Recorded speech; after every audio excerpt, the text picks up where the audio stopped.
بسم الله الرحمن الرحيم السلام عليكم ورحمة الله وبركاته كسر دواد والاليال ميلاد جوجتان با برنامج كيني سرها شيطانك سرتيس maalinta hore waxaanu baranay qaar kamida siraha shaydaanka meeshu shaydaanku fadhiisto qaabka uu socdo ficilada xunxun ee uu ka qabto suuliyada iyo xamaamka ama musqulada nacuudu billah kullu shaqo basar lama qabto ama shaqo wanaagsan insha Allah ta'ala waxaynu maanta ka warrami doonaa shaqooyinkiisa qaar kamida iyo waxyaalaha uu sameeyay shayaadiintu marka koowaad waxaan isweydiin doonaa shaytaanku horta halkuu u hoydaa gurigiisa uu seexdo u halkee kow laba shaytaanku muxuu sameeyaa marka la aadaamo ama la aqiimo saddex shaytaanku marka uu qofku salaada subaxa u kici waayo muxuu ku sameeyaa ama uu ku suubiyaa haddaynu ku horeyno halkuu u hoydaa shaytaanku wuxuu hoydaa kullaba meel basar loo ma hooyanaye wuxuu hoydaa sanqaroorka ama sanka subhanaka rabbi la ilaha illa allah halkaas ayuu hooygiisu yahay bani aadamka sankiisa waliba meelaha maartay duufka iyo waxyaalahaas ay ku badan yihiin la hawla wala quwwata illa billah ayuu hoyda rasuulkuna wuxuu yiri sallallahu alayhi wasallam xadiis sahihaynka ku yaala Bukhari iyo Muslim ba wuxuu dhahay nabigu sallallahu alayhi wasallam idha stayqada ahadukum min manamihi hadii midkiin uu hurdada ka soo kaco oo fatawaddaa uu weysa qaato falyastanthir thalathan saddex jeer maaragtay hasan daarsado biyaha sanka ku shubo hana ka soo bixiyo biyihii fa inna shaytaana sababtu ah shaydaanki ayaa yabitu ala khayshumihi uhoyda sanqaroorka iyo sanka bani aadamka sankiisa ayuu u hoydaa shaydaanku marka wuxuuna amray rasuulku sallallahu alayhi wasallam sida ku taala xadiiska sahih al-Bukhari iyo Muslimka marka soo kacdad weysaysato biyaha sanka ku shub deetana ka soo saar shayaadiinta meesha u hooyatay ee huruda subhanaka rabbi la ilaha illa allah dadka qaar ayaa isweydiinaya oo u maleynaya shaydaanku inuu yahay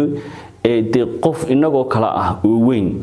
run ahaantii shaydaanku tashakul iyo shakli kala duwan ayuu qaadan karaa wuxuu rasuulku inoo sheegay calayhi salaatu wasalaam inuu shaydaanku majra dam meesha uu dhiigu uu maro uu ku dhex jiro oo uu maro subhanallah marka sida jeermiska bakteeriyada iyo viruska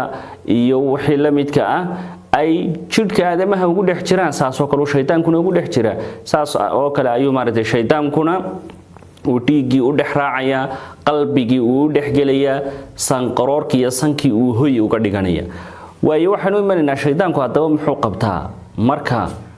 uu salaada la adimo ee muadinka salaada Allahu akbar u dho ama marka la qiimo run ahaantii nabiga inoo sheegay xadiiska la saxiixa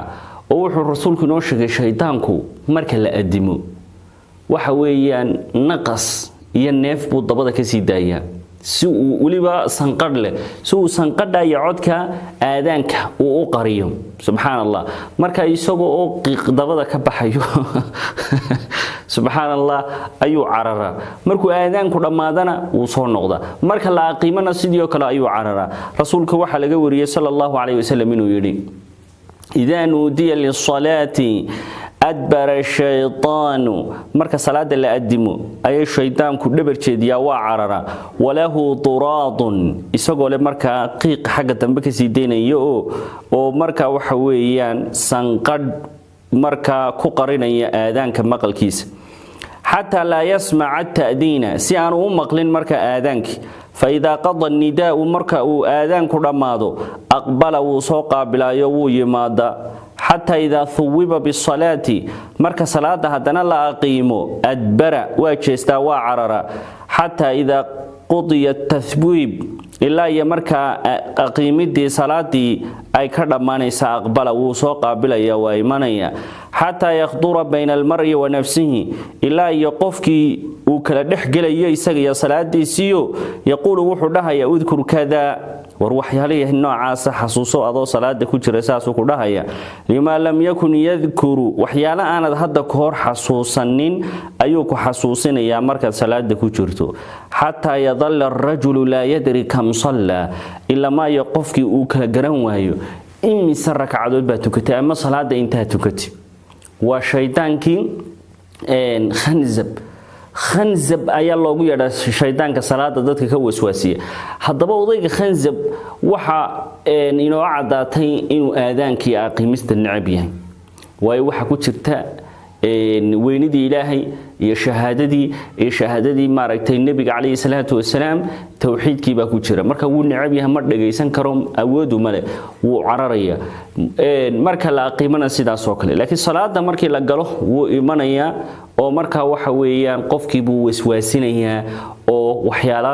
aan xasuusan jirin hadda ka hor buu ku soo tuuraya qofkii oo hawada maraya cirka isla maraya ayaa salaadii laga salaamo naqsanaya oo aan garanaynin wuxuu tukaday inay 3 ahayd iyo inay 4 ahayd iyo inay 2 ahayd subhanallah taasina waa mid kamid ah siraha shaydaanka oo rasuulku inoo sheegay kaleey salaatu wasalaam siraha shaydaanka waxa kale oo kamid ah walaalayaal marka qofku uu seexdo habeenkii uu soo kici waayo salaadii faralka ahayd ee salaada subax dhagtiisan baa awdan oo maxaa dhagta awday subhanallah la ilaaha illa allah labada dhagood ayaa waxa ku kaajay oo ku cayaaray shaydaankii ayaa kaadidiisii ku awday la hawla wala quwwata illa billah bal dhageysa rasuulkii ilaahay wuxuu yiri xadiis saxiixa oo bukhari iyo muslim ba ku yaala an abdullah ibn mas'ud radiyallahu anhu qala عبد الله بن مسعود وحا laga wariyay ilaahay raalaha ka ahaade dhukira inda nabiy sallallahu alayhi wa sallam rajul nin ayaa marka nabiga agtiisa lagu sheegayo faqila waxa la yiri ma zaala naa'iman hatta asbaha ninkaasi wuu hurday ilaa iyo subaxii laga gaadhayay oo waagu ka dilaacay waabu iska hurday ma qaama ila salati salaadna uma kicin salaadii ba ka tagtay فقال وحده النبي ذاك رجل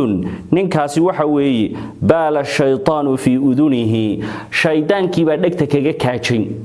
macnaha dhagtiisi ayaa waxay noqotay suuli iyo xamaam iyo meelaha ku daafada shaydaanku uu ku kaajo marka dhagtu way awdantay labadii dhagood way awdan yihiin waxaanad ku garanaysaa in arrintaasi jirto dadka qaar ba salaada subax markay u kici waayaan waxa lagu dhahayaa maxad salaadii waba la aadaamay aadaankii miyaad maqleen wuxuu ku dhahayaa may aadaan iyo qiimis iyo quraan akhrin midna ma maqleen subhanallah oo fiirso waxaad is weydiisaa aadaanku imisa dhawaaq weey imisa jeer buu muadinku u dhawaaqayaan salaada subax 2 jeer ba la aadaamaa aadaanka hore waxa la dhawaaqa maxay 5 iyo 10 jeer buu muadinku oo hadlaya marka waxa weeyaan uu dhawaaqaya aadaanka labaadna 17 jeer qiimista markaan u geynina waa 11 jeer markaan isu wada geyno waxa weeyaan 30 jeer ayaa muadinku wuxuu u dhawaaqayaa qofkii hurday wali waxaad ku darsataa wuxuu ku dhawaaqay waa microphone buu ku qaylinaya muadinki haddana ma maqlayo subhanallah leesh laanu dhagahani way awdan yihiin oo maxaa awday kaadidii shaytaanka la hawla wala quwwata illa billah marka mirhaad iyo xamaam ama suuli iyo musqul